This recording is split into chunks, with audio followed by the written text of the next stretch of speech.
Bonsoir à tous et à toutes. Écoutez, merci beaucoup de participer à ce cours.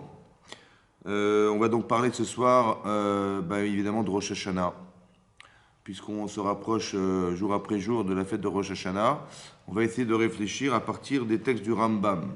On va regarder dans le Rambam les lois de la Teshuvah qui se trouvent dans le troisième chapitre du Rambam, dans la première halakha, dans le halakha de la Teshuvah. Et là, on va essayer de s'inspirer de ce texte et on va essayer de développer pour que vous compreniez fondamentalement qu'est-ce que signifie le jugement d'Hachem à Rosh Hashanah. Alors, c'est marqué Kol echad ve'echad mibnei Adam yeshlo zchuyot ve'avonot. Alors, je vais vous lire le texte et je vais le traduire au fur et à mesure. Donc, Kol echad ve'echad, donc chacun d'entre nous, mibnei Adam, des habitants de la terre, yeshlo zchuyot ve'avonot. On a tous des mérites et on a tous des fautes. Mish esriotav yeterot alavonotav. Sadik, celui qui a, dit le Rambam, plus de mérite que de fautes, alors il s'appelle tzadik. Il est juste. Mish avonotav yeterot al sriotav. À l'inverse, celui qui a plus de fautes que de mérite, racha. C'est un racha. Mertzal merza, s'il est moitié-moitié, benoni, il s'appelle benoni, c'est-à-dire quelqu'un qui est partagé. Vechen amedina, de même le pays. Si les habitants d'un pays, ça veut dire autrement dit, on ne juge pas seulement a priori les individus, on juge aussi les nations, n'est-ce pas? Que si les Médina dans le pays, si les habitants de cet endroit, leurs avérotes, elles sont plus, les mérites sont plus importants que les fautes. Arézé tzadéket, ça s'appelle un pays tzadik. Veim ayu avonotehem merubin, et si l'inverse, ils avaient des fautes plus importantes, plus nombreuses que leur mérite, alors un pays s'appelle un pays de rachat. Vechel kalaolam kulo, et de même le monde entier. Donc, on va juger, a priori, à Rosh Hashanah, contrairement aux idées reçues, on ne juge pas que l'homme sur la terre, on juge évidemment les hommes, et on juge aussi les êtres vivants, bien entendu, et on juge aussi les pays. D'accord? C'est ce qui est marqué dans le Rambam. Adam shavonotav merubin al sriotav, dit le Rambam que si une personne, ses fautes sont plus importantes que ses mérites, miyad ou met, tout de suite il est considéré comme mort, berish-o dans sa faute. Chez Neymar, al-riv est marqué al-rov avenecha, sur la majorité de tes fautes.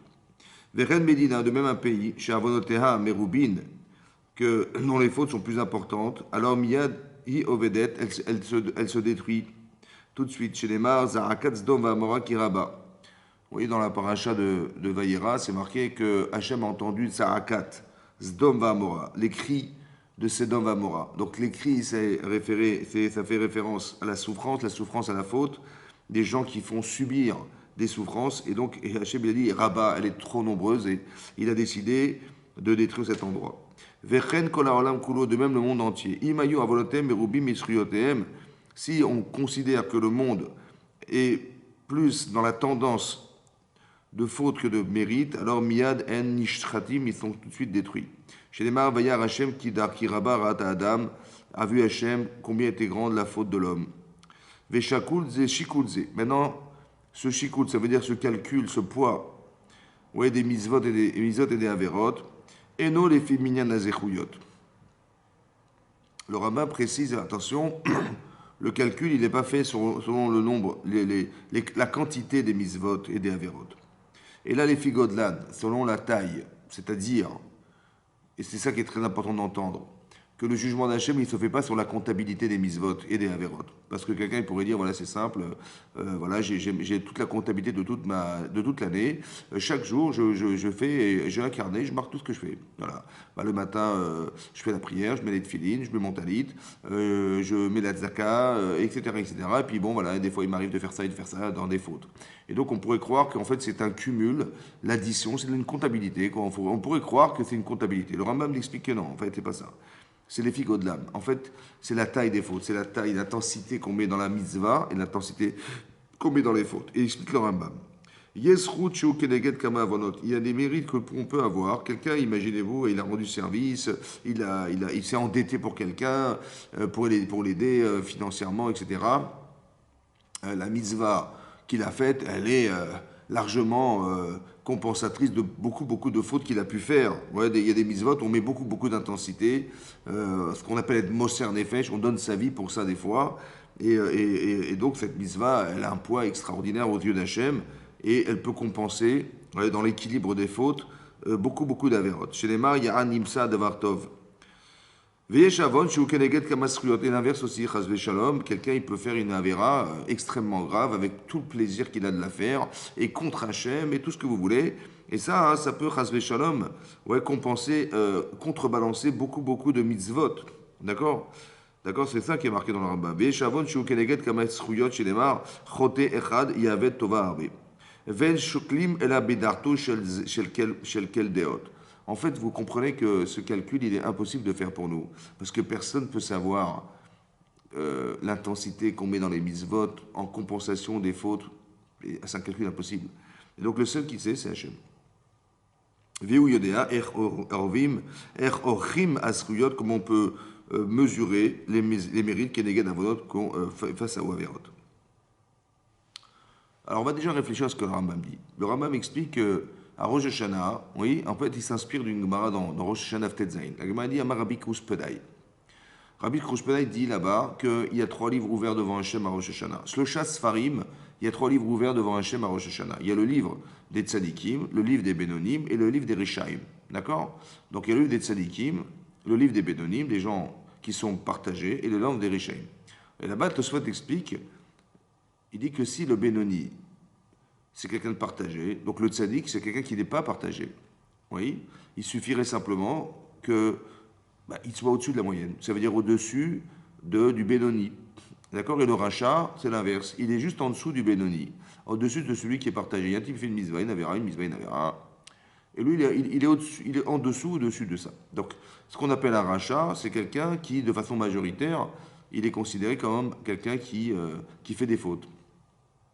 Et comment ça s'appelle? Et le tzaddik, c'est de façon majoritaire, il fait des mitzvot. Maintenant, ce calcul, en vérité, du Rambam, il est impossible de faire. Donc, alors s'il n'est pas possible, donc, ça veut dire que des fois, on pourrait croire qu'on est tzaddik.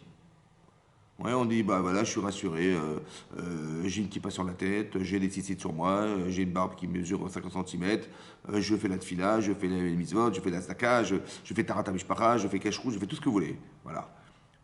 Alors, donc, si je me vois comme ça, je me dis, attendez, je suis largement au-dessus de la moyenne. Si je devais considérer les fautes que je fais par rapport aux mitzvot, je suis au-dessus de la moyenne. Ou l'inverse, quelqu'un dit, vous savez, moi, je ne suis pas religieux, je ne mange pas cachère, Shabbat, difficile, etc. Donc, il se dit, je suis largement en dessous de la moyenne.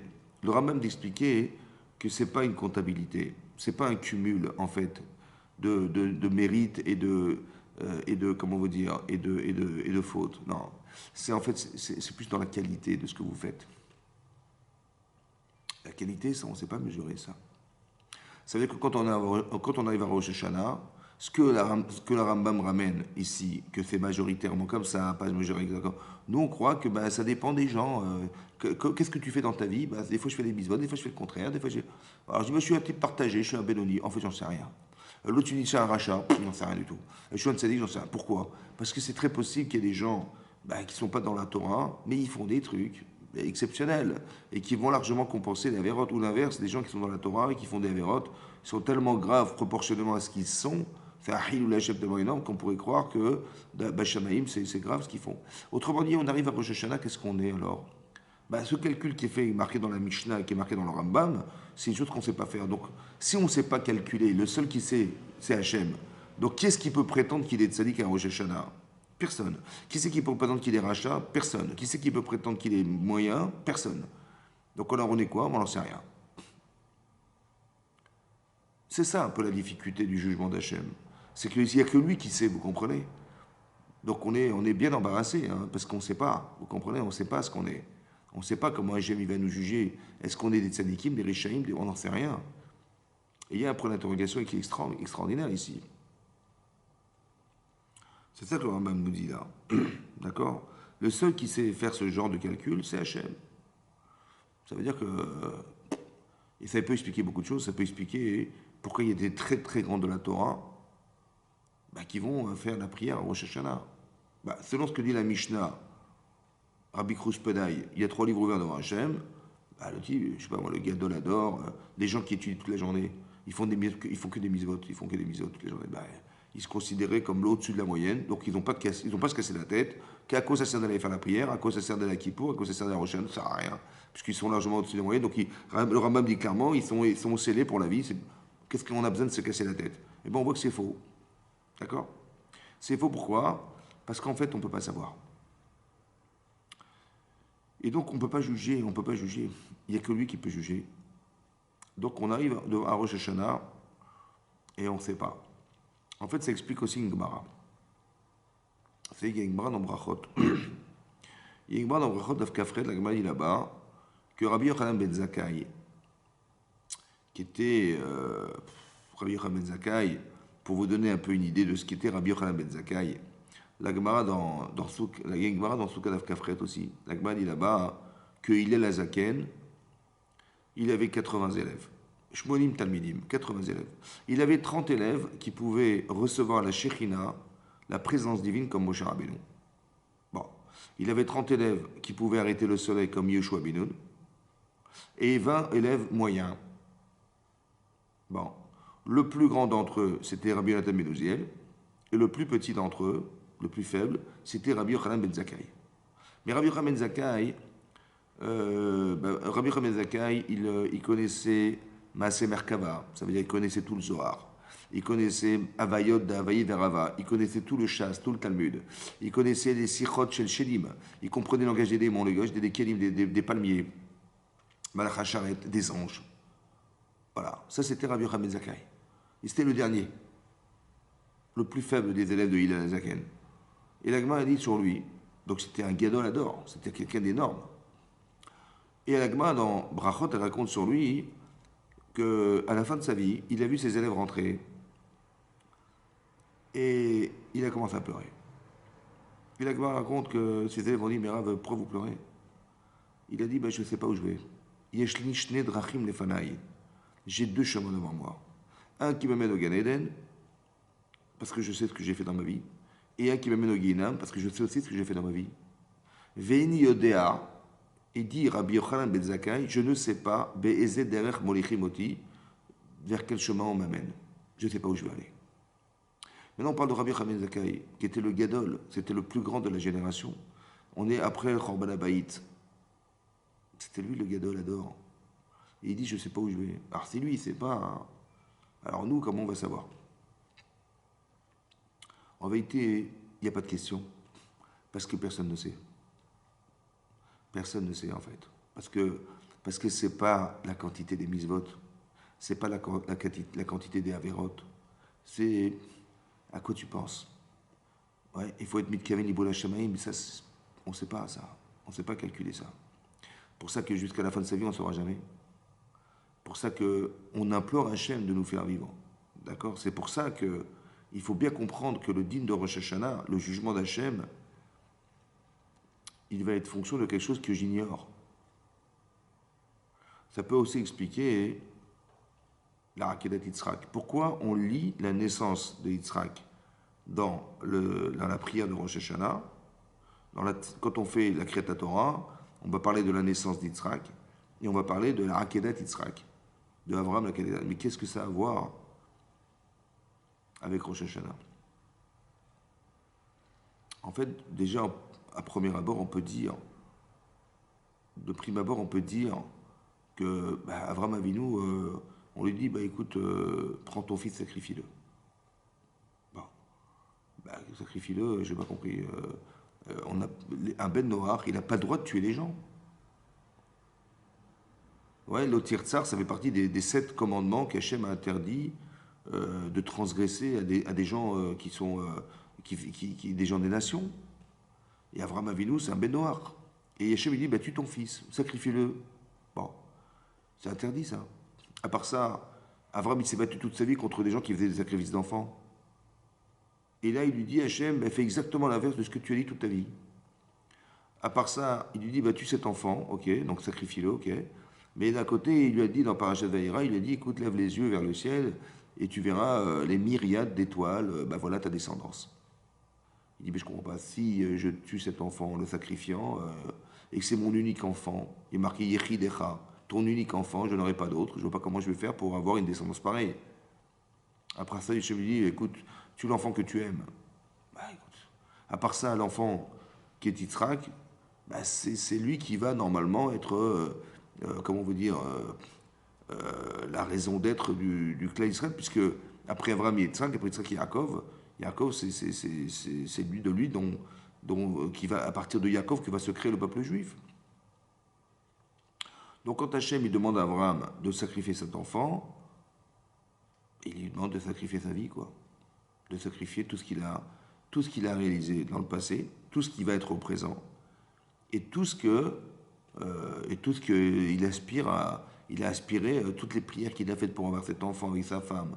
Et donc cet enfant est né par miracle. Et maintenant, 37 ans plus tard, on demande à Hachem lui demande de sacrifier cet enfant, ce qui est incohérent, ce qui est inhumain. Donc il est devant un jugement que lui fait Hachem, il est bien embarrassé, il ne sait pas quoi faire, vous avez compris, c'est très difficile. Alors peut-être c'est ça le lien, c'est d'expliquer, de toute façon, c'est pas dans tes mains.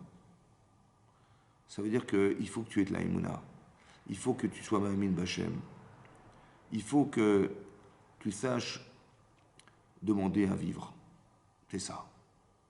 Et quand tu sais ça, hein, la mitzvah, elle te permet d'exister. D'accord? Et donc c'est ça, d'arriver à se dire, voilà, on est devant un jugement d'Hachem, qu'est-ce que je vais lui dire? Je ne sais même pas ce qu'il pense de moi. On a dit dans la Gemara, c'est marqué, Shlosha Sfarim Niftachim Baroshana. Devant Hachem, il y a 3 livres ouverts. Donc il y a le livre des tzadikim, des gens justes, qui sont majoritairement aux yeux d'Hachem, des tzadikim. Il y a des bénonymes, des gens partagés, et des gens des rishaim. Alors on peut déjà s'interroger sur qu'est-ce que c'est que ce livre. Il y a marqué dans la Gemara, il y a 3 livres ouverts. Bon. Alors on sait pertinemment que c'est une image, évidemment il n'y a pas de livre là-haut. Donc Hachem il n'a pas des livres devant lui. C'est aussi marqué dans les Pirkei Avot, Kol Ma'asecha, tous tes actes sont marqués dans un livre. Kol Ma'asecha, Sefer Nirtavim. C'est marqué dans les Pirkei Avot, dans les Maximes des Pères. Alors, qu'est-ce que c'est que ce livre? Aux yeux des Chazal, aux yeux des Chachamim, il y a un livre, on ne sait pas ce que c'est que ce livre. C'est marqué aussi, et les Toldot, c'est marqué Ze Sefer Toldot Adam. Ze Sefer Toldot Adam. C'est marqué dans la Torah, dans le Sefer Bereshit, Ze Sefer, voici le livre des descendants de l'homme, ou des actes de l'homme. Qu'est-ce que c'est que ce livre? Il y a des livres ouverts devant Hachem. C'est quoi l'image du livre? Alors là-bas, le Yarbetz, il explique que le Sefer, le livre, en fait, c'est la conscience humaine. Ça veut dire que vous avez une neshama, vous avez un corps, et vous avez un nefesh. Le nefesh, c'est la conscience. Kol ma'asecha ba'sefer nirtavim, tout ce que tu fais s'inscrit dans le livre. En fait, ce livre, c'est ta conscience. En fait, tu te promènes avec. Ça veut dire que tout ce que tu fais s'inscrit en toi. C'est ça le livre, en fait. C'est pas qu'il y a un disque dur là-haut et que tout ce que tu fais t'inscrit et s'enregistre. C'est pas qu'il y a un scribe en haut qui écrit tout ce que tu fais dans ta vie. Non. En vérité, tout s'inscrit en toi. Le Sefer, c'est toi. Donc, quand il y a marqué dans la Gemara qu'il y a 3 livres ouverts devant Hachem, ça veut dire, autrement dit, ça veut dire que tu te présentes avec toute ta conscience devant Akadosh Baruch Hu. Mais ta conscience, c'est pas la conscience du présent. Là, c'est toute ta vie, en fait, qui est inscrite dans un livre.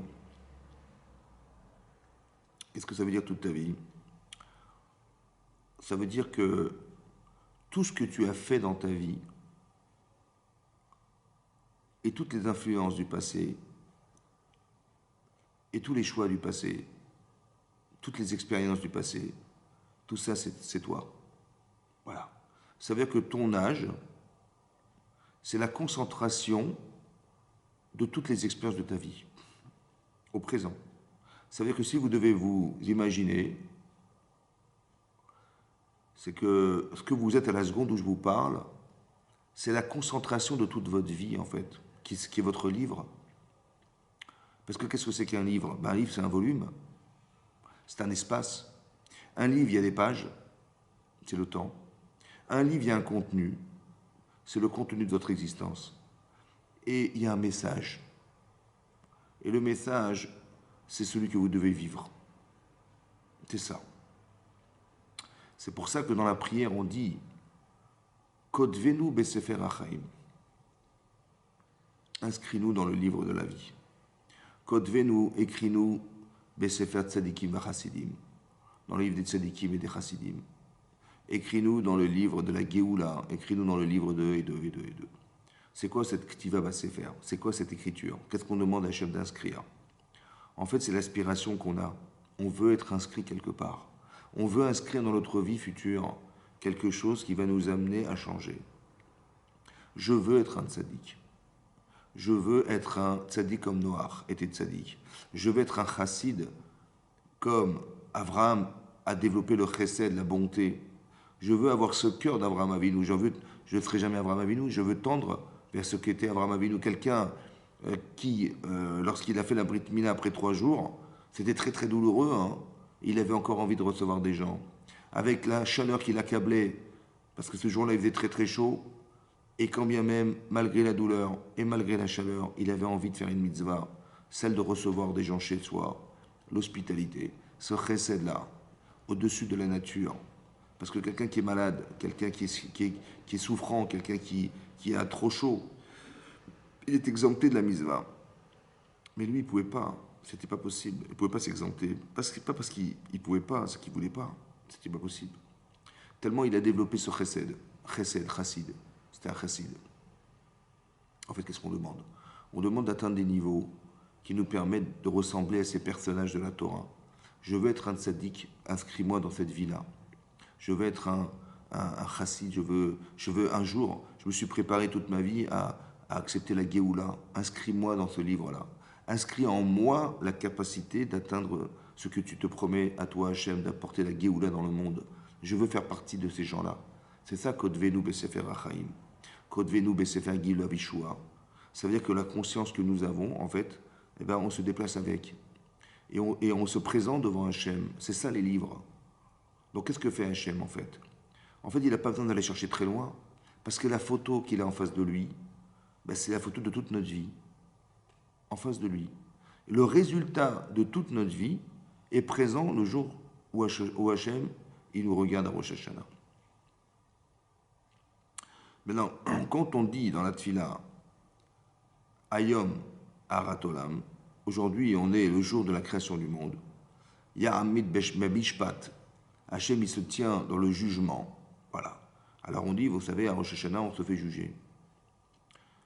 Alors quand on dit à des gens, vous allez être jugé à Rosh Hashanah, pour nous être jugé, bah, c'est passé au tribunal. C'est comme ça qu'on conçoit le jugement d'Hachem. Comme si on était en train de passer au tribunal. Quand la Mishnah dans Rosh Hashanah nous dit qu'on passe tous devant Hachem, Kebnei Maron, on passe deux devant Akadosh Baruch Hu comme on fait passer des moutons l'un après l'autre. Alors on dit on va passer en jugement devant Hachem. Alors est-ce qu'on va vivre, on va mourir comme le Rambam dit, celui qui est rachat, il va mourir miad, il va mourir.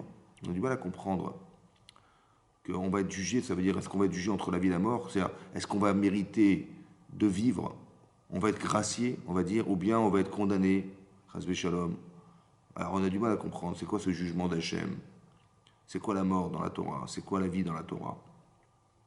C'est vrai que c'est marqué dans la Parashat Nitzavim. Hachem a dit Natati lecha et ta beracha et ta klala. Je t'ai donné la bénédiction et la malédiction. Et ta chaim et ta mavet. Atov et ara. La vie et la mort, le bien et le mal. Ou bachar tamachaim. Mais tu dois choisir de vivre. Tu dois choisir la vie. Ben évidemment, qui c'est qui va choisir de mourir? C'est quoi ce conseil que la Torah nous donne? Nous dit Hachem, écoute, j'ai placé la vie et la mort devant toi, tu dois choisir la vie. Mais qui c'est qui va choisir de mourir? En fait, c'est pas ça. En fait, la vie, c'est pas ce qu'on croit. C'est pas est-ce qu'on va respirer l'année prochaine ou on va pas respirer l'année prochaine. Non. En fait, la vie de la Torah, hein, c'est pas celle qui va nous permettre de survivre. Non. On parle même pas de savoir qu'est-ce qu'on va gagner, qu'est-ce qu'on va. On parle de l'essentiel qui nous fait vivre. Alors, il faut savoir définir ce qui fait vivre. C'est ça le problème. Sefer Achaim, le livre de la vie. C'est quoi ce livre? De quelle nature est la vie qui est inscrite dans le livre? Tosfot, là-bas, il pose une question. Le Tosfot dans Rosh Hashanah Tezaïn, il pose une question. Il demande, il dit, il y a marqué dans la Gemara, Amar Rabbi Krushpedai, Rabbi Krushpedai a dit, il y a 3 livres ouverts devant Hachem. Il y a le livre des Bénonim, les gens moyens. Alors ceux-là, hein, les gens partagés, ils sont Tlouim Veomdim, ils sont suspendus à Yom Kippourim. S'ils font Teshuvah dans les Aseret Yemei Teshuvah, s'ils font Teshuvah dans les 10 jours de pénitence, alors ils seront inscrits dans le livre de la vie. Et sinon, ben non. Dit le Tosfot, si le Benoni, c'est quelqu'un de partagé au yeux d'Hachem, donc le Tzadik, c'est celui qui fait plus de misot que d'Averot.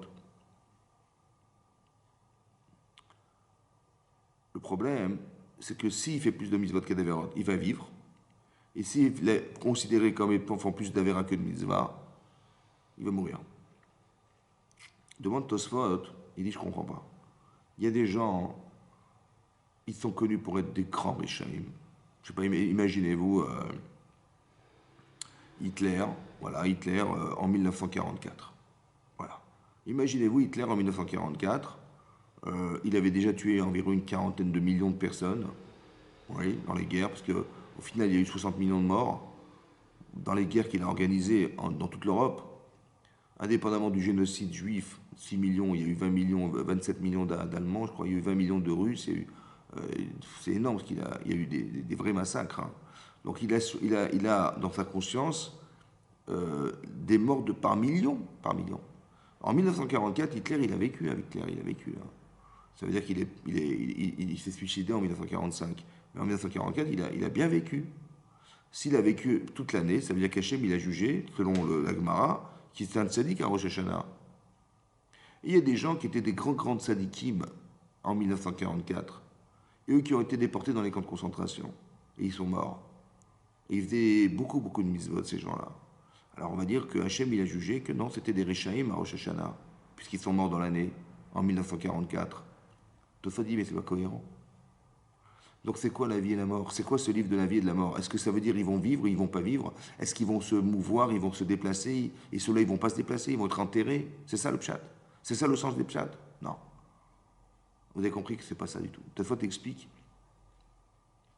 que Hachem, il va juger à Rosh Hashanah le Olam Abba. Alors là, c'est encore un autre ridouche. Il va juger le Olam Abba, ça veut dire il va juger le monde futur. Est-ce qu'on est Ben Olam Abba? Alors, il faut bien comprendre ce que Tosfot explique. Quand on dit qu'on est impliqué dans le monde futur, ça ne veut pas dire comme on imagine. C'est-à-dire, parce que le monde futur, il va se juger à la fin de sa vie. Et quel intérêt il y avait de juger le monde futur à chaque instant, à chaque année de sa vie? Non.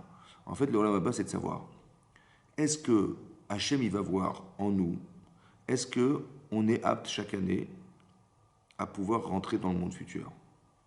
C'est-à-dire que quelles sont les aptitudes que nous avons? Quelles sont les tendances que nous avons? Qu'est-ce que vous avez envie de vivre?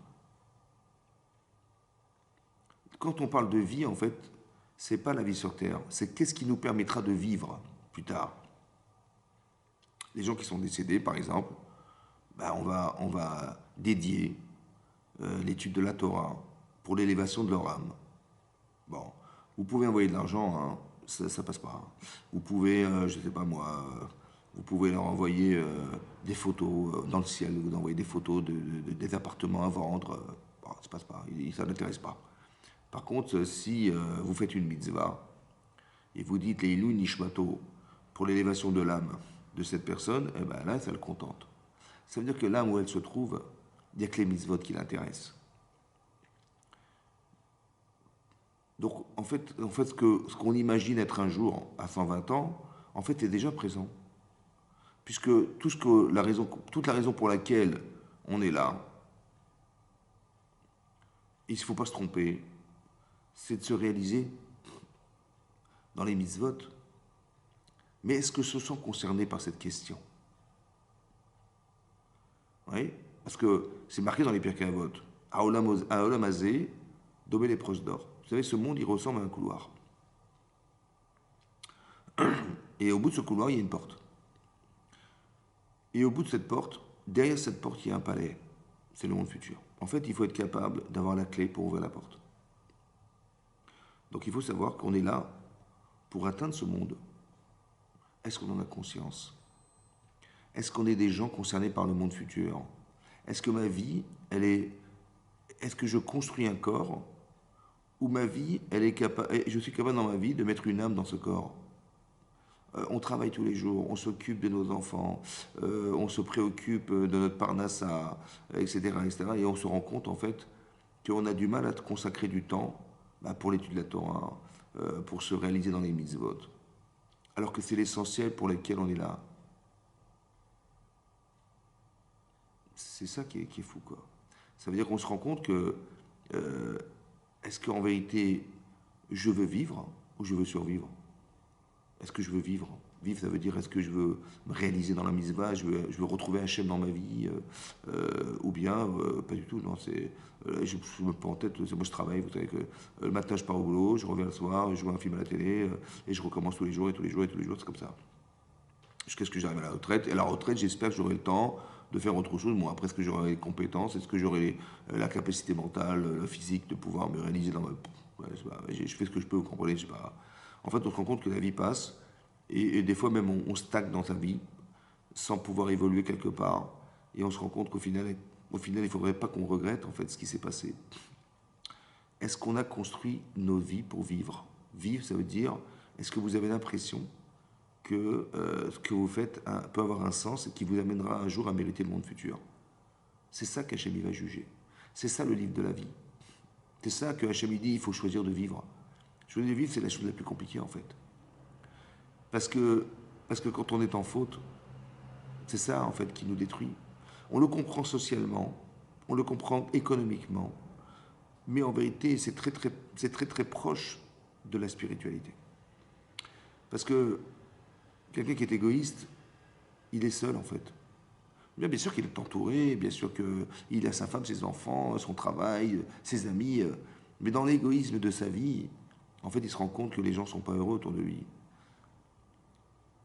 Sur le plan économique, des gens qui ont des pouvoirs économiques sur les autres, des dictateurs, ils sont très riches. Hein. Ah oui, oui, ils ont une maîtrise du monde qui est exceptionnelle, hein.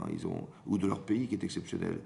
Mais c'est au détriment de l'évolution de leur pays, parce que les gens qui vivent un jour comme ça, un jour ils vont se révolutionner, ça peut pas continuer. Et ça, et l'histoire en est pleine de situations où les gens se révolutionnent parce qu'ils ont l'impression qu'on a une mainmise sur eux et qu'ils n'existent pas. On se rend compte en fait, on se rend compte que sur le plan économique, sur le plan social, ouais, il faut partager. C'est comme ça.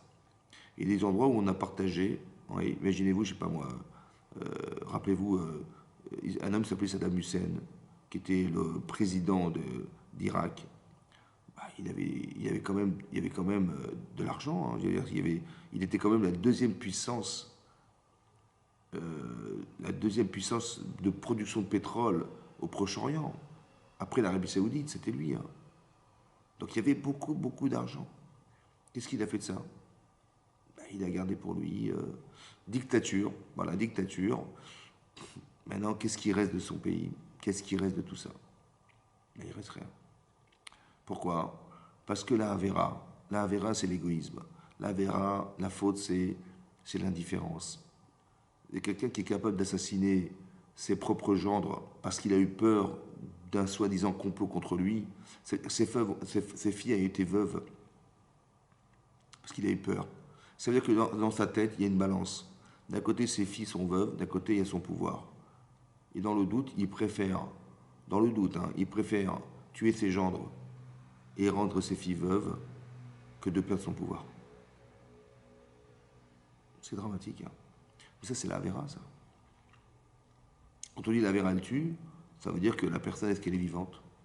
Quand vous lui dites, mais tu vas tuer tes propres... Tes filles, elles vont être veuves, tu le passes comme ça, mais tu te rends compte, tes filles, elles vont être veuves. Il dit, ben et alors? S'il dit alors, c'est qu'il est mort. Il n'y a que les morts qui peuvent pas réagir. Vous avez compris? C'est ça, Sifremetim. C'est pas qu'il est, il est bien vivant. Hein. Quand vous dites à Papon, à 93 ans, il s'est fait juger, il a bien vécu. Hein. Ouais, ouais. Mais quand vous dites, mais comment vous avez pu détourner, vous avez pu envoyer dans les camps de concentration 75 000 juifs? Ça vous a pas dérangé? Il dit, j'ai fait mon travail. Je dis, pardon? Oui, j'étais l'administrateur de du gouvernement et on m'a demandé, on m'a donné l'ordre, moi j'ai suivi l'ordre, hein, je sais pas. Ça vous a pas des gens comme ça vous envoyez à la boucherie là, ça vous fait pas mal? Vous avez compris? Mais c'est des gens qui ne sont pas vivants, ça. Il n'y a pas de réactivité chez eux. Il n'y a pas de sensibilité. Dis-lui, va envoyer ta mère dans les camps de concentration. Pardon? Envoie ta mère, tu la prends et tu la mets dans les wagons là-bas qui vont l'envoyer dans les camps de concentration. Il dit, ah, ma mère, je peux pas. Ah, ta mère, tu peux pas, mais les autres, tu peux, ouais. Ah, les juifs, tu peux, ouais. Sa mère, il est sensible. Les autres, il n'est pas sensible. Mais s'il n'est pas sensible, tu le pinces. Ça lui fait mal d'envoyer sa mère dans les concentrations. Mais ça lui fait pas mal. Ça veut dire qu'il n'est pas vivant. Vous avez compris? C'est de ça dont on parle. Sifré Metim, Sifré Chaim. Est-ce que tu es sensible aux valeurs de la Torah? Quand Hachem il dit à Abraham, écoute, je vais quand même pas lui cacher que je vais détruire Sédom. Bon, mais Sédom, c'est des Réchaïm, hein, des vrais Réchaïm. Hein, c'est Daesh, quoi. C'est des gens qui vont couper des têtes, c'est des gens qui vont... on ne peut pas faire d'hospitalité là-bas, vous comprenez? Donc les gens qui le font, et on les tue. La fille de Lot, elle a été surprise en flagrant délit de proposer un pot de miel à un pauvre. Ils ont carrément déversé ce pot de miel sur elle et elle a été piquée par des abeilles, elle est morte comme ça. Hein. Voilà ce que c'était que Sédom. Les gens à Sédom, la Gemara elle raconte dans Sanhedrin qu'il ne fallait pas faire d'aumône non plus. Hein. Donc, qu'est-ce que faisaient les gens? Il y avait des pauvres, malheureusement, qui étaient là, et ils avaient des pièces de monnaie, des petites pièces de monnaie, quelques centimes. Ils mettaient leur nom sur la pièce de monnaie. Et ils donnaient cet argent aux pauvres. Mais comme avec des centimes, on ne peut rien acheter, ils mouraient de faim. Et quand il était mort, ce pauvre, ils venaient récupérer leurs pièces, il y avait leur nom dessus. C'était ça, Sédom. C'est pour ce genre de personnes qu'Abraham, il voulait prier. Mais est-ce qu'on a envie de prier pour ces gens-là? Mais Abraham, il voulait prier pour eux. Il a dit, on peut les sauver. Vous avez vu combien il était vivant, Abraham Avinu? Moi, j'aurais dit, mais qu'ils crèvent tous. Ouais, j'ai compris, mais il faut que tu comprennes la logique. La logique, c'est que si des gens se comportent comme ça, c'est qu'ils pensent mal. Ils sont pas mal, hein. Ils pensent mal. Alors si tu pouvais simplement leur changer leur façon de penser, alors tu verrais que ce seraient des gens bien. C'est ça en vérité. Vous avez compris? Ça veut dire que on aime les personnes, on est vivant. Voilà, il faut aimer, il faut participer, il faut être sensible, il faut avoir des valeurs. C'est ça vivre. Sifré Chaim, Sifré Metim, le livre des vivants. Pourquoi c'est marqué au présent? Sifré Metim au présent. Parce que les gens, vous les voir, ils sont bien vivants. Ah oui, oui, ils font même du sport, hein, ils sont très dynamiques. Hein. Mais à l'intérieur, ils sont morts. Ils sont complètement indifférents à ce qui se passe autour d'eux. C'est ça en fait, qu'il faut comprendre. Et donc, nous, on veut être des gens vivants. On veut demander à Hachem, inscris-nous dans le livre de la vie. Ça veut dire dans ce qui nous fait vivre. Alors, vous avez bien compris que on ne va pas faire de cinéma. Parce que pour vivre, il faut connaître la Torah. Pour savoir ce qui nous fait vivre, il faut connaître la Torah. Donc il faut étudier la halakha, il faut étudier, il faut savoir. Il faut analyser, il faut réfléchir. Et quand tu étudies la Torah, il faut savoir décrypter les messages de la Torah. Il faut avoir une bonne lecture. Pourquoi les gens vont à la yeshiva? Pour apprendre à étudier. Mais pourquoi faire? Parce que si la Torah a été donnée, elle n'a pas été donnée pour être mise dans les bibliothèques, ni dans les rouleaux de Sefer Torah qui sont à la synagogue et puis rester là-bas à dormir. El Bonah Shel Torah, c'est la honte de la Torah, ça. En fait, si le Hémet a été donné au monde, c'est pas pour que on puisse penser sans elle, ou puisse déformer la Torah en disant, bon, aujourd'hui, vous comprenez, dans le monde moderne, il faut quand même qu'on change des lois. Bon. Ce qui est impossible, vous savez pourquoi c'est impossible? Pour deux raisons. D'abord parce qu'il y a marqué dans le Midrash Rabbah que Hachem, il était mistakel bedoraita au baralma. Il a regardé dans la Torah pour créer le monde. Autrement dit, la Torah existait avant le monde. La Torah existait avant la création du monde. C'est une chose. Elle précédait la création. Deuxièmement, qu'Hachem, il a utilisé la Torah pour créer le monde. Ça veut dire, autrement dit, ça veut dire que les lois qui gèrent le monde, ce sont des lois qui ont été inscrites dans la Torah. Maintenant, de quel droit, moi, je me permets de changer la loi? Mais changer la loi, c'est changer le plan pour lequel Hachem, il a voulu que soit le monde. Et moi, je viens et je dis non, on va changer la loi. Ouais. Déjà, c'est pas possible. Deuxièmement, c'est pas possible. Pourquoi? Parce que la Torah, hein, ce sont des lois divines. Maintenant, ce que tu penses, toi, il faut faire comme ça, ok, tu as peut-être raison, Razak, c'est très intelligent. Hein. C'est très intelligent. Seulement, c'est humain. Ce que tu penses est humain. Mais moi, je ne veux pas faire la Torah de l'homme. Je veux faire la Torah d'Hachem. Donc, il faut faire très attention de ne pas faire des débordements comme des gens ils sont des libéraux, ils viennent, ils vous disent non, non, aujourd'hui, ils vont mettre des femmes rabbins, ils vont vous marier des juifs et des goïms ensemble pour la paix. Moi, c'est logique, hein, ça peut être logique, hein, c'est vrai. Seulement, c'est assourd. Hein. Mais je n'ai pas compris, mais si c'était logique, pourquoi tu ne le fais pas? Ben, c'est normal, c'est pas de la Torah, ça. C'est pas ça la Torah. Ça, c'est une Torah que tu t'inventes. Mais c'est pas ça la Torah. C'est pas ça qui nous fait vivre. Il y a une logique dans la Torah. Il y a aussi une émouna, on est croyant, tout en sachant que la Torah, elle est largement au-dessus des valeurs intellectuelles du monde. Donc soit tu viens et tu t'inspires de tes idéaux, de tes machins, et tu vas changer. C'est exactement comme si que vous deviez imaginer qu'Hachem, il juge toute l'humanité avec toutes les conséquences historiques qu'il y a pu y avoir dans toute l'humanité sur chacun d'entre nous. Parce qu'il faut bien vous compreniez que Rosh Hashanah, ce n'est pas simplement le jugement ponctuel de l'année 5782. Non. En vérité, c'est l'accumulation de 5782 années qui sont présentes aujourd'hui à Rosh Hashanah. Et toutes ces conséquences, elles sont incalculables, parce qu'on parle de milliards et de milliards de personnes sur toutes ces années, sur des milliers d'années. Qui c'est qui va calculer un truc pareil? Ben, il n'y a que Hachem. Maintenant, vous êtes capable de le faire, vous? Non. Alors, si tu n'es pas capable, alors ne dis pas « je pense ». Parce que Hachem, il a créé la Torah à son niveau. Mais qui en est nous pour prétendre penser? Vous avez compris? Donc, par contre, tu peux t'adapter à ce que la Torah demande. Ça, c'est autre chose. C'est ça d'être concerné par le monde futur. C'est ça qui est compliqué, en fait. Parce qu'il est Tzara, il va te faire croire des trucs qui sont contraires à la Torah.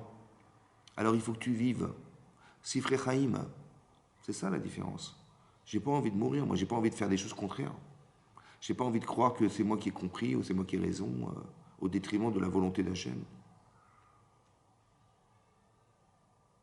Vous avez compris? Maintenant, qu'est-ce que c'est que le jugement d'Hachem? Alors, de croire qu'on va être condamné et qu'on va être d'avoir une notion de jugement d'Hachem comme si on allait passer au tribunal devant un juge. Voilà, c'est ça qu'on croit. Parce que nous, quand on parle de jugement, on parle comment on va sortir du jugement. On va sortir innocenté, on va sortir condamné, on ne sait pas. En fait, c'est pas ça du tout. C'est marqué là-bas, j'ai vu dans le Sefer de le Raphaim Friedlander, qui était le mashguir de Ponyovitch. Il a créé un Sefer qui s'appelle Siftei Chaim. Et là-bas, il ramène dans les Drashot Haran. Les Drashot Haran de Ran, c'est un Rishon. C'était le Ran, c'est le commentaire qui est dans le Rif, qu'on retrouve dans le Rif. Le Rif, il a vécu avant Rashi. Pour vous donner un petit peu une dimension, Rashi, il a vécu il y a presque 1000 ans. Et là, on est avant, le commentaire qu'il a fait, c'est avant la naissance de Rashi. C'est-à-dire que le Rif, pardon, mais lui, il a vécu après Rashi. Mais bon, on parle de centaines d'années, hein, de 700, 800, 900 ans. Donc le Ran, il explique là-bas. Il amène une psikta, un midrash, qui est marqué, dans lequel il est marqué la chose suivante.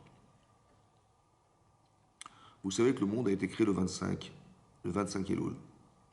Donc quand dans la tfila de Rosh Hashanah on dit Ayom Aratolam, aujourd'hui on est la naissance du monde, en fait il ne faut pas se tromper. Ce n'est pas la naissance du monde. Puisque le monde a été créé le 25 Elul, mais l'homme est né, a été constitué le premier Tishri. Donc on dit Ayom Aratolam, aujourd'hui on est la naissance du monde, ce n'est pas la naissance du monde, c'est la naissance de l'homme, qui est l'essentiel de la raison d'être du monde. C'est pas pareil. On dit Ayom Aratolam, et donc il y a Hachem Yamid Bamishpat, Hachem il se tient dans le jugement. Et là-bas c'est marqué, dans le Midrash, dans la Psikta là-bas, c'est marqué que Hachem il a jugé l'homme. À la suite de quoi? À la suite du fait qu'il lui ait dit écoute, tu peux manger de tous les arbres de la terre. Par contre, il y a un arbre que tu ne peux pas consommer. Et si tu le consommes, tu mourras. Cet arbre, c'est quoi? C'est le Haïtzadat Tovara. l'arbre de la connaissance du bien et du mal. Donc il l'a prévenu et il lui a donné aussi les conséquences de sa faute. Tu es éternel, tu deviendras mortel. Et donc qu'est-ce qui s'est passé? Il a consommé du Etzadat. Adam Arishon a consommé du fruit de la connaissance du bien et du mal. Il a fait cette erreur. Hachem a décidé deux choses. Un, qu'il serait chassé du Gan Eden. Deux, que dorénavant, il devrait travailler à la sueur de son front. Donc quand on voit ce Midrash, premier enseignement, c'est que le jugement d'Hachem, il est sur le futur. Il n'est pas sur le passé. Nous on dit Hachem, il va nous juger en fonction de l'année dernière. De tout ce qu'on a vécu cette année, pardon. C'est pas ça. En fait, le jugement, il va porter sur le futur. Un, il l'a chassé du Gan Eden. Deux, il a dit tu travailleras dorénavant à la sueur de ton front, alors qu'il devait à l'origine manger, il n'avait rien à faire que d'être soutenu par des anges. C'est les anges qui lui préparaient à manger toute la journée. Il avait un privilège d'étudier la Torah toute la journée. Il avait le privilège d'être roé misof haolam ad sofo. Il pouvait voir, savoir, concevoir depuis la création du monde à la fin des temps. Et donc ce privilège, il l'a perdu.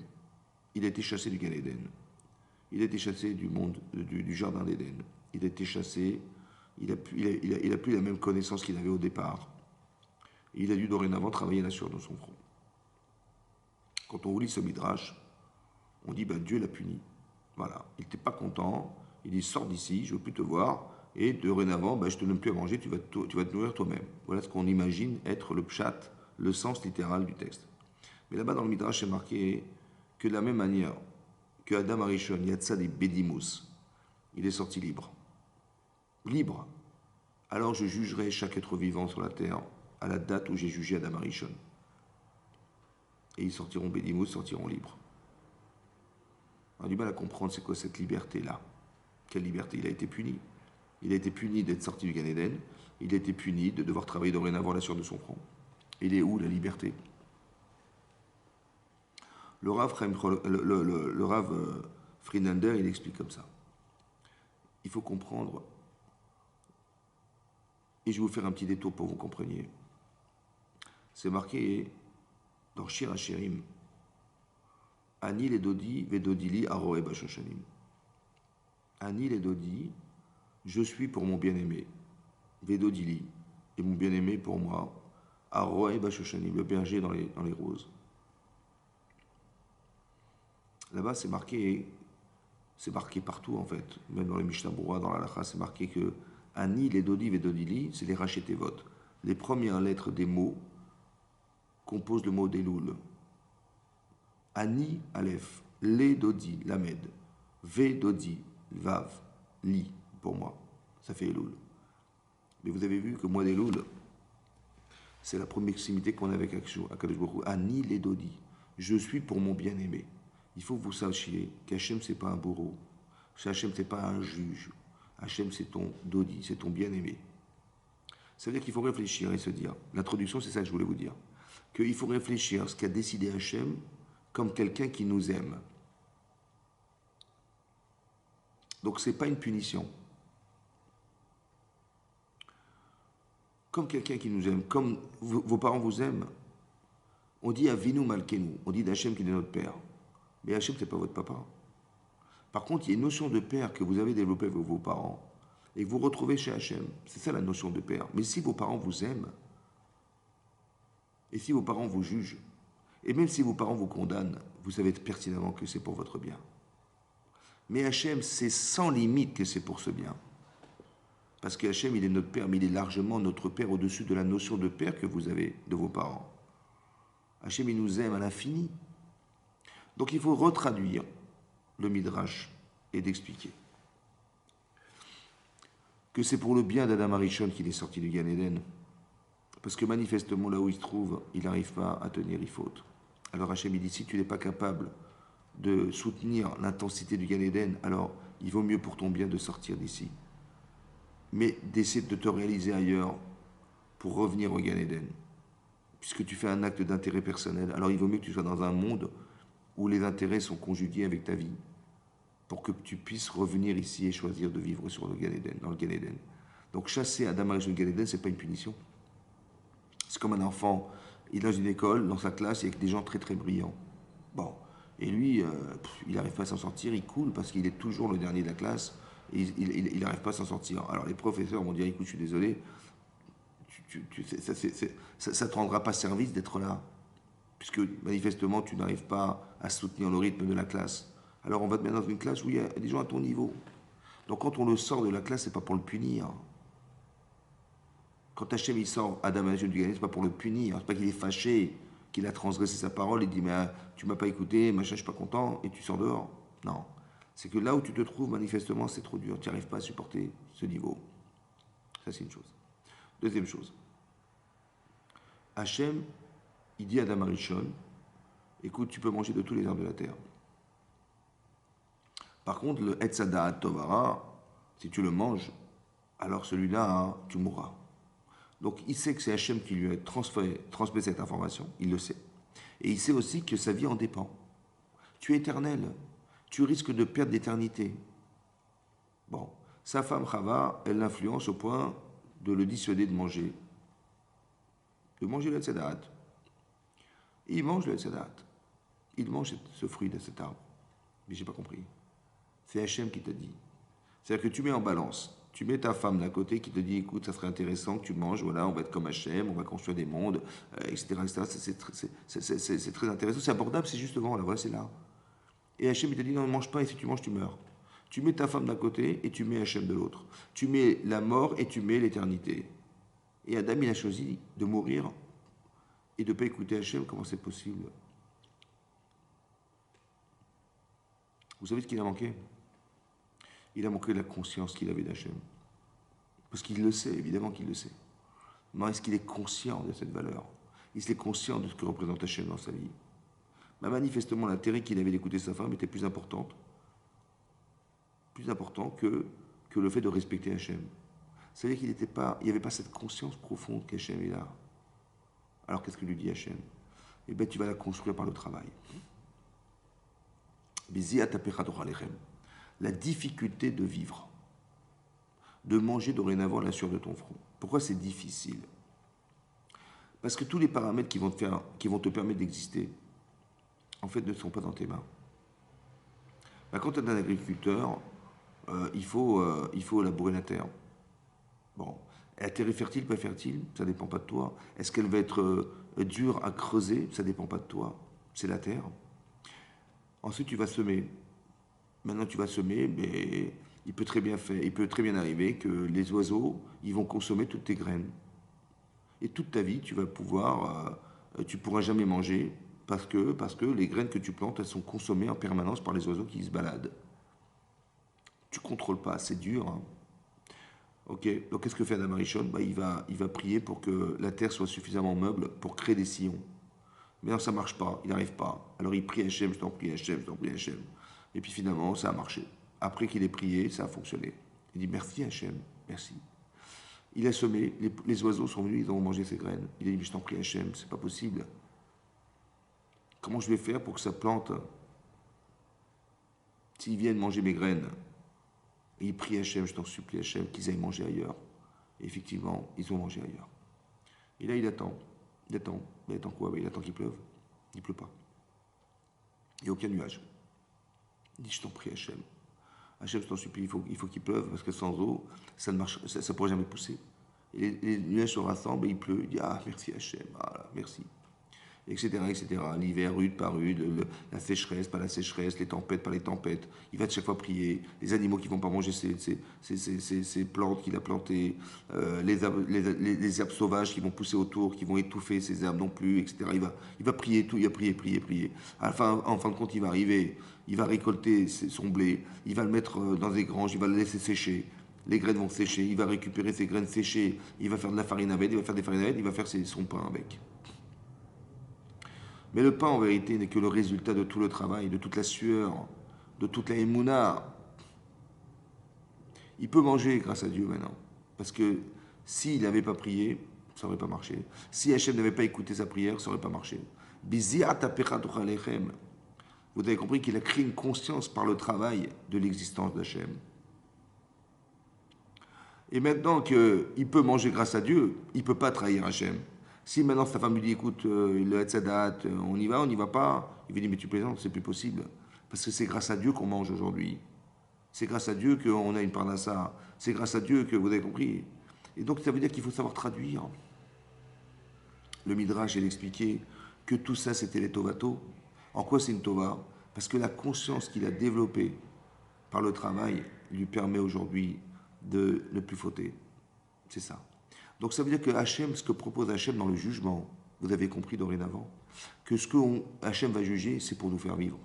Qu'est-ce qu'on appelle faire vivre? C'est que les expériences que Hachem va nous faire vivre dans l'année prochaine, elles vont permettre, peut-être d'éliminer nos défauts, et aussi de construire ce qui n'est pas construit. Parce que d'un côté, il va être chassé du Gan Eden, c'est à son avantage, et qu'il va travailler à la sueur de son front, c'est aussi à son avantage.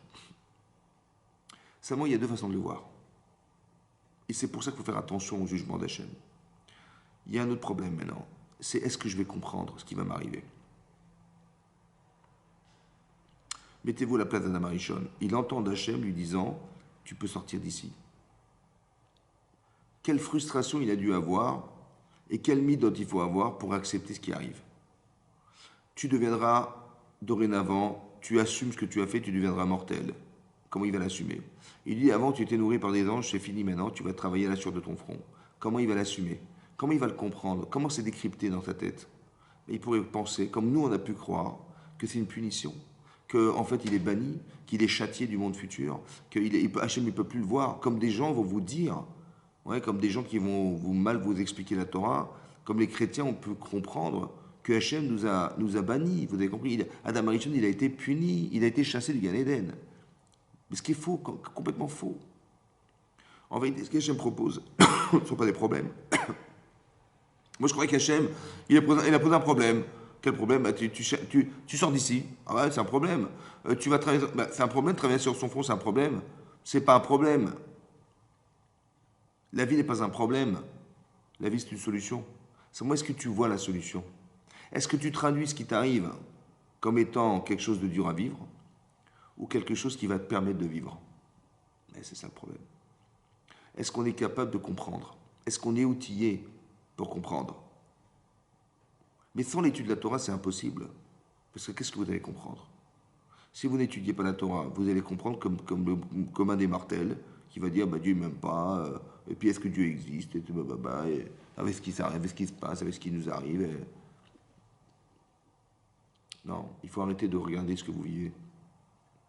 Il faut regarder ce que vous devenez. Si Adam Arishon dit regarde ce qu'il fait, il travaille, il sue, c'est difficile. Hein. Mais qu'est-ce que tu deviens? Tu deviens Mamine. Grâce à Dieu, maintenant, tu vois, ta prière, elle a servi à quelque chose. Elle a servi à voir que Dieu, il t'écoute. Et c'est ce qui t'avait manqué au départ. Parce que tu l'écoutes même pas. Parce que Hachem, il te dit, ne mange pas des tzadaat, et si tu manges, tu vas mourir. Et qu'est-ce que tu fais? Tu fais l'inverse de ce qu'il t'a dit. Mais comment c'est possible? Parce que Hachem, il n'est pas présent dans ta vie. Hachem, il n'est pas présent dans ton existence. Tu vis pas avec. Alors on dit, écoute, j'ai créé des carences chez toi, dit Hachem, pour que justement tu fasses appel à moi. C'est que pour ça qu'il nous manque des choses dans la vie. Parce qu'on doit faire appel à Hachem, parce que c'est que lui qui va les combler. Personne d'autre. Vous comprenez? C'est ça le jugement d'Akadosh Baruch Hu à Rosh Hashanah. C'est pas Chas Shalom. C'est en vérité très intéressant. Il faut que vous compreniez une chose. On a tous un but dans la vie. On ne sait pas pourquoi on est là. Mais on a tous un but dans la vie. Et Hachem, il a donné un objectif à atteindre. C'est l'essentiel de notre vie. À part ça, on a un mazal, c'est-à-dire une destinée. Alors on traduit destinée, mais en vérité, le mazal, c'est quoi? L'agma dans Shabbat Davkouf nous va dire là-bas. Que Chaye, la longévité de la vie, Bané, les enfants, Umzoné, et tout ce que vous allez gagner, l'obisrut ataliamita. L'agma dit que ça ne dépend pas de vos mérites. C'est pas parce que tu as du mérite que tu as épousé cette femme. C'est pas parce que tu as du mérite que tu as eu tant d'enfants. C'est pas parce que tu as du mérite que tu as vécu tellement longtemps. C'est pas parce que tu as du mérite que tu as gagné tellement bien dans ta vie. Non. Et la bémazal et t'as dit l'agmara. C'est ton mazal. Cette femme, c'est ton mazal. Ce nombre d'enfants, c'est ton mazal. C'est ta destinée. Cet argent que tu as gagné, c'est ta destinée.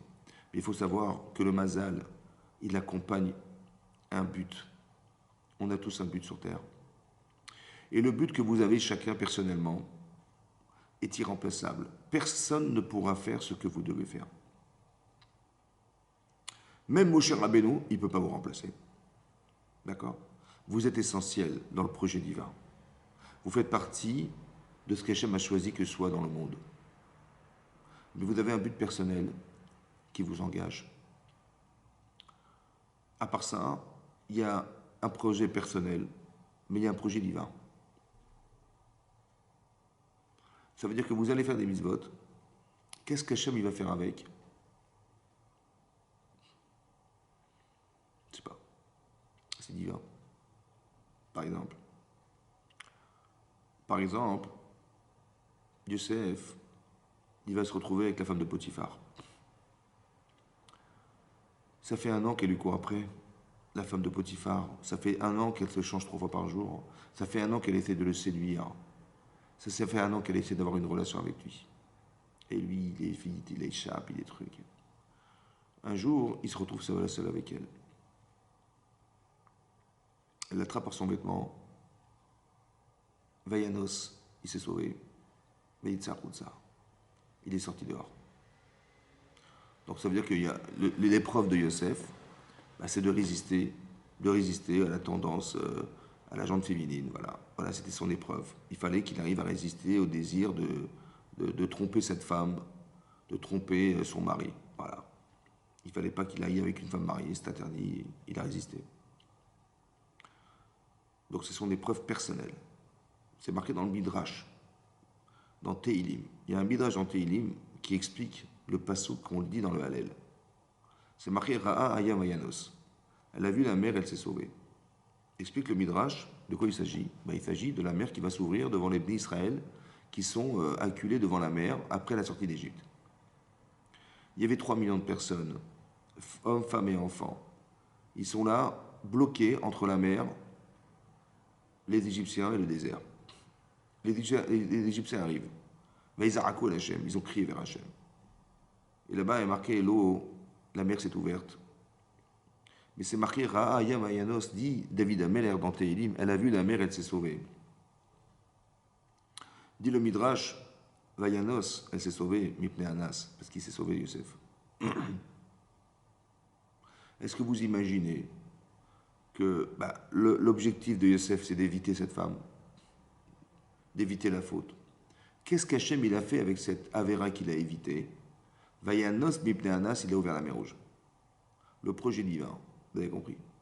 Ça veut dire qu'il y a un jugement qu'Hachem il fait pour nous permettre, parce que ce qu'a vécu Yosef, ça a été pensé à Rosh Hashanah. Évidemment, ça a été pensé, ça veut dire qu'il avait dû être tenté par cette femme-là, et il a résisté, il a réussi, Kodakavod. Et ça, dans le projet personnel de Yosef, il a réussi sa vie, et dans le projet divin, ça va permettre à Hachem d'ouvrir la mer Rouge.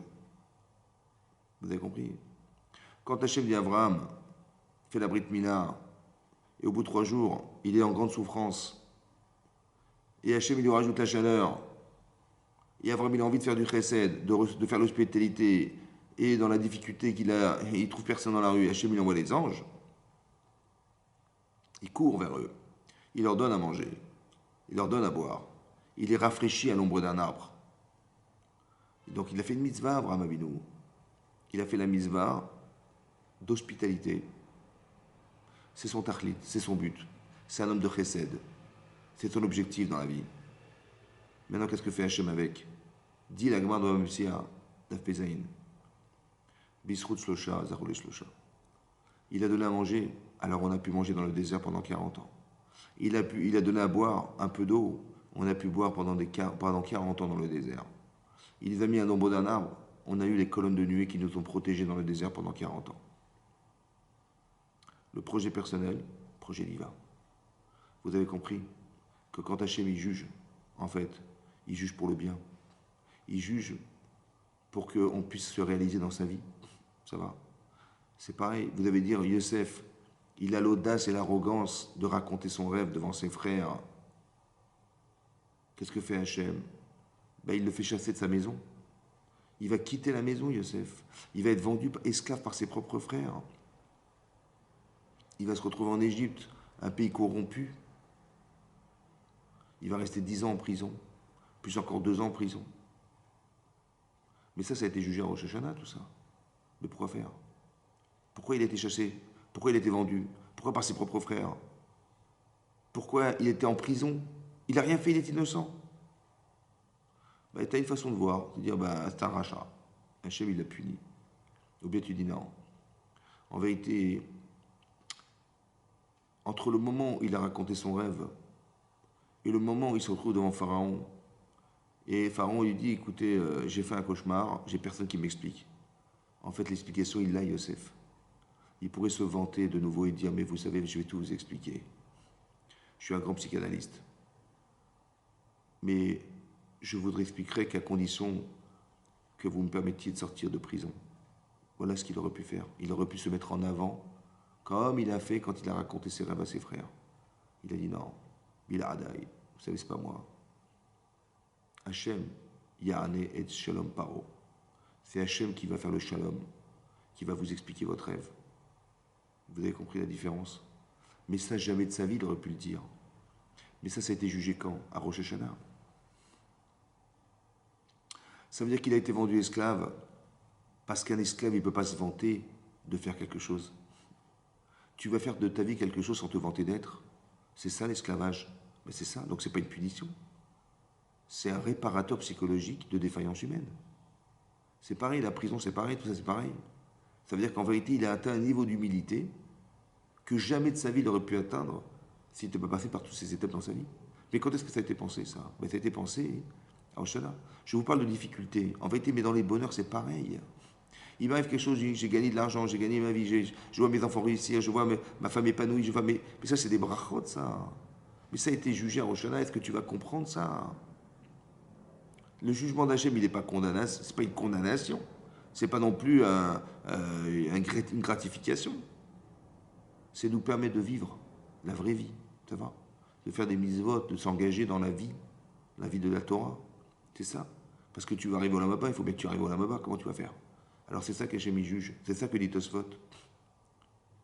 C'est pour ça qu'il y a des gens qui vont vivre 93 ans comme des grands condamnés de l'histoire, 93 ans, mais en vérité leur vie elle est morte.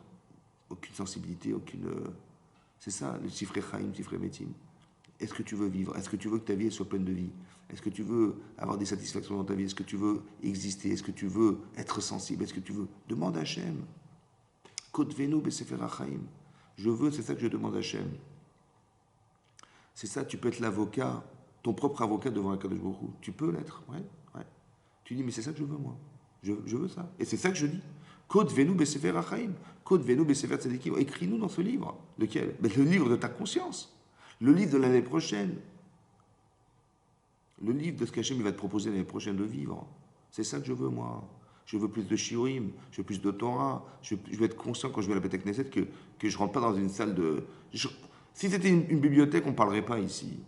Mais les gens, ils parlent dans les synagogues, ils parlent pendant le Kaddish, ils parlent pendant la Kriyat Torah, ils ne comprennent rien de ce qui se passe autour d'eux, ils ne savent même pas ce qu'ils disent. Jusqu'à quand ça va durer? Je veux vivre, je veux vivre. Ça veut dire que je veux être cohérent dans ce que je fais dans ma vie. L'hébreu, c'est du chinois. Bah, si tu ne comprends pas, il faut un jour te bouger, te dire, peut-être que je vais essayer de comprendre ce que je dis, non? Achète des livres où il y a des traductions de la tfila. Tu écoutes la paracha, de quoi il parlera, je ne sais pas. Il lit la Torah, on ne comprend rien. Mais on écoute religieusement, hein, on respecte. C'est chazak, c'est gentil, mais ce n'est pas ça l'objectif. Si tu avais lu seulement la lacha, tu aurais su qu'on lit la paracha le Shabbat, simplement pour que tu saches de quoi parle la Torah une fois par semaine. Mais même ça, tu ne comprends pas. Tu ne sais même pas de quoi tu comprends pas. C'est pas pour vous accabler que je vous dis ça. C'est pour dire, écoutez, il faut être un petit peu critique, un petit peu autocritique, de se dire, on ne veut pas rester toute notre vie comme ça. Toute notre vie, on écoute la paracha, on lit dans le Sidour, on croit qu'on fait plaisir au bon Dieu en lui faisant la prière. Mais c'est pas ça, la prière. C'est de savoir que tout ce que tu manques d'avoir, est-ce que tu es intelligente? Est-ce que tu es intelligent? Bah oui, mais combien? Alors à Tachonen, tu manques pas d'intelligence? Si, mais si j'en manque, demande à Hachem qui t'aide. Tu manques pas de teshuva, tu arrives à te remettre en question, tu n'es pas susceptible, tu n'es pas machin, si. Mais alors, demande à Hachem de te permettre d'être Baal teshuva, de te remettre en question. Dans ton travail, tu te remets en question. Pourquoi dans la Torah, tu te remets en question? Tu ne peux pas toujours faire le même boulot en sachant que le monde évolue autour de toi. Eh ben, tu te remets en cause, tu dis, ah oui, il faudrait que ça change comme ça. Ben, dans ta vie, c'est pareil. Autocritique. Il ne faut pas faire de la Torah une religion où tout est dogmatique et rien ne bouge. Mais non, il faut que ça vive. Et si tu comprends, si je te propose un contrat écrit en chinois, tu dis, oh, mais attends, mais je comprends, mais qu'est-ce qu'il me propose en chinois, n'importe quoi. Mais quand tu lis la prière, c'est du chinois. Ça ne te dérange pas. Tu dis, oh, mais Dieu, il m'a dit comme ça. Et sois logique, sois cohérent, sois normal. Faut arrêter toute ta vie, tu vas rester comme ça toute ta vie. Non, c'est pareil. Il faut au moins que tu t'intéresses, au moins que tu vois que la Torah t'intéresse. Ce qu'Hachem il a donné sur le mont Sinaï, qui conditionnait la création du monde, hein, je vous rappelle. Hein. Ah oui, parce qu'Hachem il a dit le sixième jour, il a dit si les bénis Israël acceptent la Torah le 6 Sivan, bah, ça continuera. Sinon, on arrête tout. Comment ça, on arrête tout? Mais à la mondialisation, l'économie, les échanges internationaux, attends, mais il y a plein de choses à faire. Mais c'est pas ça qu'il a pensé Hachem. Ça, c'est accessoire, ça. Ce que tu crois qui te fait vivre, c'est accessoire. C'est l'essentiel, c'est le contenu. Elle est où l'âme? C'est ça. Il faut mettre le doigt sur l'âme de ce qui te fait vivre. Tu dis, ah, il faut la parnassa, il faut le machin, il faut gagner la vie. T'as raison, t'as raison. Mais ça, c'est pour entretenir l'âme. Mais elle est où l'âme dans ta vie? Voilà. C'est ça, les Sifrei Chaim. C'est ça, vivre. Vous avez compris? Il faut qu'on soit capable de voir ce qui nous fait vivre. Il faut savoir que tu vas partir d'ici un jour à 120 ans. Et qu'est-ce que tu vas lui proposer? Est-ce que tu penses que tu auras réussi ta vie? Est-ce que tu ne vas pas regretter ce qui t'a manqué? Et tu vas regretter d'avoir... Est-ce que tu as fini ta vie? Est-ce que tu penses que tu peux partir serein en disant j'ai réussi ma vie? Bah, peut-être tu vas dire bah, professionnellement oui, j'ai compris, mais tu vois bien que les gens qui décèdent, on leur envoie pas de l'argent là-haut. On leur envoie des mitzvot, on leur envoie des réalisations de soi. C'est ça. Bah, tu réalises que tes parents qui sont peut-être décédés, ils attendent qu'une chose, hein, c'est que toi, tu fasses des mitzvot pour leur permettre à eux de véhiculer, de monter dans le monde futur là-haut, parce qu'il n'y a que ça qui les fait monter là-haut. Il n'y a rien d'autre. Hein. De refaire un virement, ça passera pas. Il y a que toi, tu vas faire des mitzvot pour eux, c'est ça qui va les faire grandir, parce que tu les représentes sur Terre. Eux, ils ne peuvent plus grandir là-haut, mais toi, tu peux les faire grandir. Mais de la même manière que toi, tu fais grandir, tu peux grandir. La seule manière de t'élever, c'est d'être cohérent dans la Torah et mitzvot. Voilà. Il faut étudier pour savoir qu'est-ce qui est bien de faire, qu'est-ce qui est mal de faire. Et tu sais, il y a tellement de choses qui sont trompeuses, parce que le Yetzirah, il est d'une force incroyable et d'une logique implacable, où tu vas voir, ben, c'est logique, et d'un côté c'est vrai, c'est logique, mais c'est faux. Ouais, il y a plein de raisonnements que tu vas tenir qui sont logiques, hein. C'est logique. Comme Abraham, je sais pas moi, comme Youssef, il pourrait pas comprendre ce qui lui arrive, ou que Abraham, ou que Adam Arishon, il comprend pas. Je comprends pas, mais c'est logique de penser que si Hachem il m'a chassé du Gan Eden, c'est qu'il m'aime pas. C'est logique, mais c'est faux. C'est logique de croire que si Hachem lui demande de travailler sur mon front, alors qu'il m'avait proposé de recevoir gratuitement à manger par des anges, qu'il m'aime pas. C'est logique, mais c'est faux. Vous avez compris le problème? C'est ça. Et j'ai peur qu'on ne puisse pas comprendre ce qui nous arrive. Alors je vous invite à écouter des shurim, à faire du moussard, à étudier la Torah, pour pouvoir décrypter ce qui peut vous arriver demain. Et qu'on soit clair. Vous ne savez pas, vous demandez conseil, mais ne parlez pas des gens qui ne comprennent rien, ne parlez pas des gens qui vont vous angoisser, ne parlez pas des gens qui sont anxiogènes, ne parlez pas des gens qui vont vous expliquer à leur manière sans avoir des références dans la Torah. Parlez à des rabbinim, à des gens qui sont irréchamaïm, des gens qui comprennent, des gens qui savent vous expliquer ce qui se passe. Voilà. Bézat Hashem. Voilà, Bézat Hashem, qu'on passe une bonne année, voilà, qu'Hachem il nous inscrive dans le livre de la vie, pour nous, nos enfants, et tout le clan d'Israël, Bézat Hashem, et qu'on puisse accepter très prochainement l'avenue de Mashiach. Amen, Kenny Ratson. Merci de m'avoir suivi, et je vous souhaite Shana Tova à tous.